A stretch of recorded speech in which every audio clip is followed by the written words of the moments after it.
Guys, naka-receive din po ba kayo ng ganito notification? Sobrang bago po nito, no, at hindi lang po yung mga sikat yung, puwedeng makaiwas dito. Kahit po marami kayong followers or million followers kayo, puwede rin po kayo maging affected dito sa notification na ito.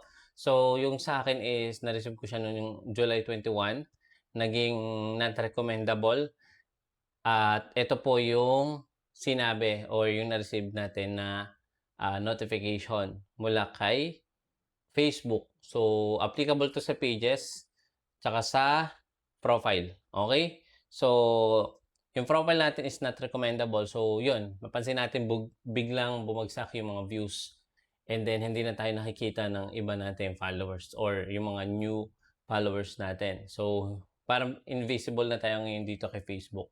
So, kung ganito din yung experience nyo, baka hindi nyo pa nache-check. So, paano siya i-check kung not recommendable or recommendable ba yung profile nyo? Punta lang kayo sa business dashboard. Dati professional dashboard ito, ngayon business dashboard na siya. Click niyo yung dashboard, then, profile has some issue, yung may kulay, pula or yung ating profile. So, meron ditong dalawang kulay pula na dot, yung monetization tapos yung profile recommendation. Napaka-importante nitong features na 'to kasi nga sa kapag kulay red, ibig sabihin hindi tayo nagge-generate ng revenue or income kay Facebook sa different monetization. Ibig sabihin hindi tayo kikita sa, reels, hindi tayo, kikita sa long form video, sa status, sa text post, tapos sa ano pa ba? Other tools, okay. So, meron pa diyang mga subscription and then stars. So, lahat yung guys is na-stop or even yung payout nyo na ina-expect nyo this month is na-hold dahil nga po dito sa features na 'to. At alam niyo naman, AI na po yung nagre-review ng mga account dito kay Facebook. So, affected po tayong lahat. So, be very careful sa pag-upload. So, mamaya pag-usapan natin 'yan. So, yung papakita ko lang sa inyo yung profile recommendation, dapat ito ay profile recommended, hindi siya not recommendable. So, nagtanong ako sa mga kakilala natin na mga kilala din dito sa larangan ng, tutorial or ng Facebook Reels tutorial, ay na-experience din nila ito. Kaya yung iba makikita nyo biglang bumaba na lang yung kanilang views at na-demonetize na din. Dahil nga po, AI na po yung nagge-generate ng, review, at AI na din po yung, tawag dito, yung support. So, I don't know kung bakit nawala na yung, manual review or support. Kasi AI na po yung kausap natin nung tayo po ay humihingi ng explanation or paano tayo mag-a-appeal. So dito, sabi, we found that content on your profile doesn't meet our recommendation guidelines right now. Or if being recommended is important to you, check in on what's going on to turn it around. So, chinek naman natin to guys. Click natin to. Ayan, makikita natin guys dito. Our technology detected that your profile display behavior that might indicate inauthentic. So, same lang po kami nung pinagtanungan ko na isa ding sikat na creator. Same lang po kami ng, ah, profile not recommendable. Ito din yung kanyang parang violation or notification. So, inauthentic, engagement. We stop suggesting profile and don't let them earn money when they show sign of inauthentic engagement. So, ibig sabihin, malinaw na walang kita kapag ganito yung inyong na-receive na notification or warning. As a result, your payout account is on hold. Yung pa yung matindi, pati yung payout is hindi siya makukuha sa payout date or time. Okay? So, ano ibig sabihin ng profile loss access to multiple features? Ito nga, people can still see your profile pero hindi makikita as long na, 'di ba? Hindi chinek yung mismong profile nyo. Okay? Kung hindi sinearch. Pangalawa, we will not suggest your profile to a new people. So, hindi na talaga siya recommended or recommendable. Ibig sabihin, kahit meron kayong mga viral videos or posts, sobrang limit niyan guys, para talaga kayo naging invisible sa, sa Facebook. So, ang tindi nito guys 'no, hindi lang sa monetization yung, affected, tools, pati yung mismong overall performance ng inyong mga profile or pages. Pangatlo, wala tayong kita. Pang-apat, your earnings are on hold. So yun nga, sinabi ko kanina, kahit yung kita nyo is hindi nyo pa makukuha as long na may ganito pa rin kayo. So yun, as of now, sinashare ko lang muna sa inyo. And then, nag-iisip pa ako or nagre-research pa ako paano to iso-solve. And gayon pa man, kahit tayo ay meta-verified, is hindi tayo makakontak sa support. Okay? So, yun. So, sinare ko lang, i-double check nyo maigi yung inyong profile or pages. Okay? So, Facebook monetization on hold, profile lost access to multiple features. Ito yung guide, at least para hindi nyo na ma-experience, lalong-lalo na kung okay naman yung profile nyo or yung pages nyo. If you're seeing the warning, ito yung karaniwang makikita nyo sa inyong profile status. Your profile lost access to multiple features. So, ayan siya guys. Usually guys, hindi ko lang sure kung profile lang affected dito.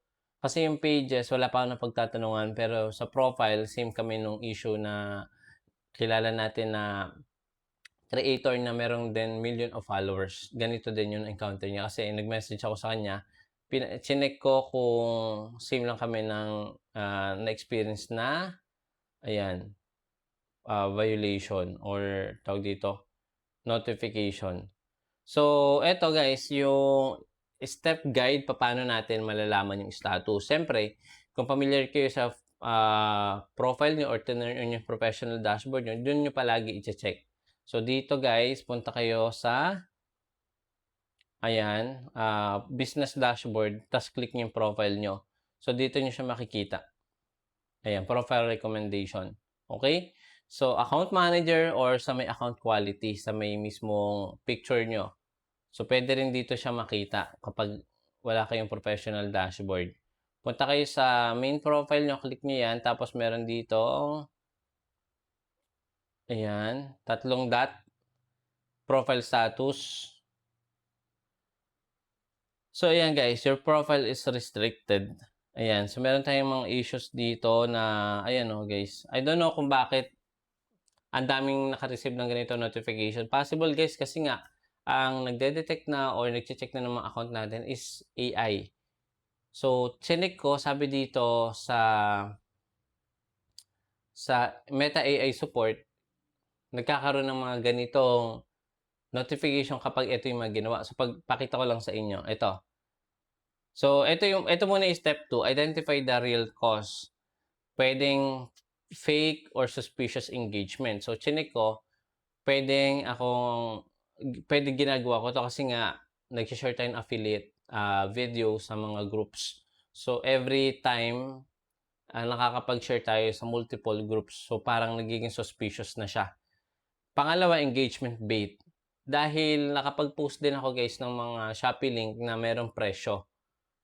So, yun. Pangalawa, copyrighted content. So, yung copyrighted content is kumukuha tayo ng video tapos nire-review natin. So, pwede rin yun. So, pasok ako kaya nagkaroon talaga ako ng ganitong issue. Pang-apat, reuse videos. So, nakapag-upload tayo guys ng mga reuse videos din. So, admitted tayo dyan. Unoriginal content, pwedeng audio, pwedeng video. So, i-check nyo yung inyong account. Spam behavior. Ako din guys, nung nag-trending yung isa nating content about sa affiliate, para mabilis sila makapunta sa Shopee, is nagre-reply ako ng mabilis ng link yung nire-reply ko. So, yun lang siguro yung naging problem ko guys. Huwag niyong gagayahin yun. Kung kayo po is nag-join sa affiliate partnership sa Shopee at Facebook, huwag kayong magre-reply ng mga links or huwag kayong mag-share ng link sa reply. So, ang gawin nyo na lang siguro is check the banner or check the yellow basket, parang ganun. So, misleading post, yung ginawa kong content dati guys is AI siya. Okay? Tapos, hindi siya totally similar dun sa product. So, parang yun yung misleading post doon. Third-party automation. So, ito hindi ko naman ito ginagawa. Yung automation, yung auto-response. Usually, yung auto-response kasi, pwede nyo i-link yan gamit yung page nyo. pero sa profile ata hindi pa siya nagwo-work. Policy violation. So, nagkaroon tayo ng policy violation dahil sa copyright sound. Sudden abnormal account activity. So, pwede po itong multiple login devices sa different location. Okay? So, kung kayo po ay nagpapalagin ng inyong account sa iba't ibang location or iba't ibang bansa, possible nagkakaroon ng ganito din, ng abnormal activity dyan sa inyong profile or pages. So, dapat kayo lang po may access or i-remove nyo yung access dyan mismo sa inyong account. Okay? So, yun nga, yung sinabi ko, clean up your account. So, i-delete nyo kung maaari yung mga re-uploaded videos, copyrighted music, low quality AA spam. So, yun, nag-AI upload din tayo, pero parang sa tingin ko hindi naman siya spam. Kasi nga, ginawa ko talaga siya, inedit ko talaga siya. And then, may human touch naman doon. So, misleading caption, ito, pwede ko nagawa ito. Clickbait, siguro pwede rin pasok din sa clickbait yung mga title or yung thumbnail na ginawa ko. Hindi naman ako nagpipick giveaways.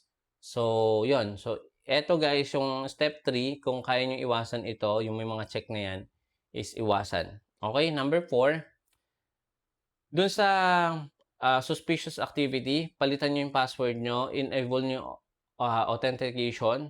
Pangatlo, remove nyo yung mga unknown devices na nakalagin yung account nyo or profile nyo. Reviewing business integration. So, baka po meron kayong nilink na pages. Tapos, yung pinost is bawal kay Facebook. So, i-remove nyo kagad yan or i-review nyo yung pages. Business integration. So, yun. Kung maaari, magpasa din kayo guys ng supporting documents or ID na nagpapatunay na kayo yung may-ari ng profile or pages ninyo. Okay? So, number 5, eto. Pwede natin guys i-appeal o explain natin yung situation politely. Pangalawa, mention you're committed to Meta policy. Actually guys, ito siguro sa susunod na video, mag-share tayo paano natin i-appeal yung ganitong notification or violation. Okay? So, mag-request tayo ng manual review. Kaya ngayon nga guys, yung share ko sa inyo, pakita ko sa inyo Kung pupunta tayo guys dito sa may support, ayan, support, punta tayo sa may support. Punta tayo dito sa setting. Tapos, help and support. Click natin yung support. Kahit guys, i-check ko to, hindi siya parang AI na yung kausap mo. Ayan o. 'Di ba? Meta AI Support Assistant. Hindi na siya yung manual, hindi na siya yung tao, yung customer support, yung admin, hindi na. AI na yung sasagot guys. Kahit mag-send tayo dito ng appeal, bibigyan lang tayo ng mga definition or explanation kung bakit yon na-receive. So, dapat talaga makapag-chat tayo sa support. So, ito, try natin tong chat with someone support. Ayan. So, guys, etong chat support, magagamit nyo lang to kung naka-meta verified kayo. Kung hindi, wala kayong way para makausap yung actual support. Pero dito, guys, matatry natin na medyo matagal din sila mag-reply kasi nga siguro sobrang dami din nila na-encounter. Sabi dito, I'm happy to help with that to make sure I get to you the right specialist. Could you tell me a bit about happening on your account? So, sabihin natin dito, page not recommendable. How to appeal.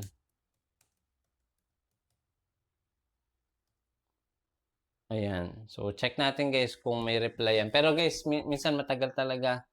Ayan, hindi ka pa makakapag-send ng pangalawang message kapag hindi pa siya nagre-reply. So, AI yung kausap natin. Okay? So, anyway guys, dito mamaya, pakita ko lang sa inyo or sa next video natin paano tayo magsasubmit. Ito yung mga best solutions na pwede natin gawin para maiwasan yung inauthentic engagement or behavior.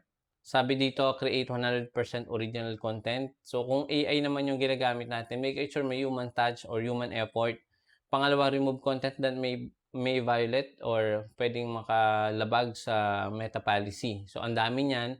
Unang-una na diyan yung content monetization and then yung partner, partner partner content monetization, partner monetization, ta's yung community standard. Iyon, so make it sure secure din yung account niyo dahil ang dami na din pong mga phishing activity ngayon na nare-receive natin, especially sa email, sa message. So yun, huwag kayong magli-link ng mga personal information niyo like yung email or yung contact number kasi diyan sila nagse-send ng mga phishing link para po ma-hack yung account niyo. And then mag-submit tayo ng professional appeal. So sa next video tuturo ko sa inyo, continue posting high quality content. Yung pa rin yung panglaban natin para maiwasan natin yung mga ganitong violation. Quality, original, and consistent posting ng original content. Okay? So, huwag niyong gagawin yung mga ginawa ko kasi nga, yun, mostly nakapokus ako sa affiliate. So, yun, naabuso ko lang siguro yung features ng affiliate program kasi nga palagi tayong nagsasend ng mga link sa mga nagko-comment dun sa video natin. So, parang na-trigger yung algorithm or yung AI para i-mark yung profile natin as inauthentic engagement. So, important reminder muna tayo, never buy followers, views, or engagement. Never upload other people's videos. So, nagawa natin yan, kaya admitted tayo dyan. Never spam appeal to Meta support. So, huwag kayong palagi ang mag-send naman ng Meta appeal kasi baka ma-spam din natin yon. Always follow partner monetization policy or yung content monetization or yung community standard policy. Check your account quality every week. So, madali lang naman siya i-check. Punta lang kayo sa profile status nyo. Then, makikita nyo doon kung profile recommendable or mapapansin nyo naman yan guys kapag biglang bumaba yung views nyo, double check nyo kagad baka profile not recommendable. Katulad guys nung account natin dito, kahit everyday tayo nag-upload, compare before na nag-upload tayo, meron kagad 100,000 views. Ngayon bumababa na siya. Ayan guys yung mga post natin. Okay? So, yun lang guys for now. So, shinare ko lang. Baka po na-experience din to. And sa mga kakilala natin dyan na nakapag-appeal na, so i-share nyo lang dyan sa comment section para marami tayong matulungan paano i-appeal itong ating encounter na inauthentic engagement or behavior dito sa ating page or profile. So, yun lang guys. Maraming salamat. Kung nagustuhan nyo itong video na ito, nakatulong to, please subscribe and palik na din itong video na ito and pa-comment na din kung same lang tayo ng encounter. Okay? And follow po mo.